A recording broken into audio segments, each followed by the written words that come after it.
நம்ம சாப்பிடக்கூடாதுன்ற ஒரு கட்டமைப்பை இந்த உலகம் உருவாக்கிக்கிட்டு இருக்கு. அதை நம்ம உடைக்கணும். நீங்கள்லாம் நான் சொல்கிறேன், இயற்கையாலனா தர்பூசணி வாங்கி சாப்பிடுங்க. கடை ஓரங்களில் இருக்கிறது.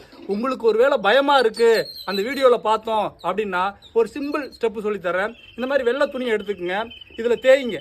தேய்ச்ச உடனே இந்த மாதிரி சிகப்பு கலரில் ஆகிடும். ஆகுதா? அப்படியே வாங்க. இது என்ன பண்ணணும்னா தண்ணியில் அலசணும். தண்ணியில் அலசிட்டிங்கன்னா இது உண்மையான சிவப்பு அப்படின்னா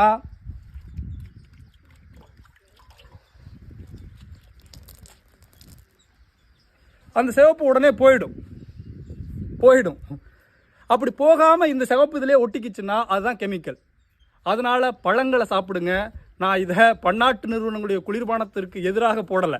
என்னுடைய விவசாயிகளுடைய பழங்களை வாங்குறதுக்கு ஆள் இல்லாமல் போயிடக்கூடாதுன்னு போடுறேன். அனைவருக்கும் பகிருங்கள். நன்றி. அன்புடன் உங்கள் இயற்கையாளன் தவம்.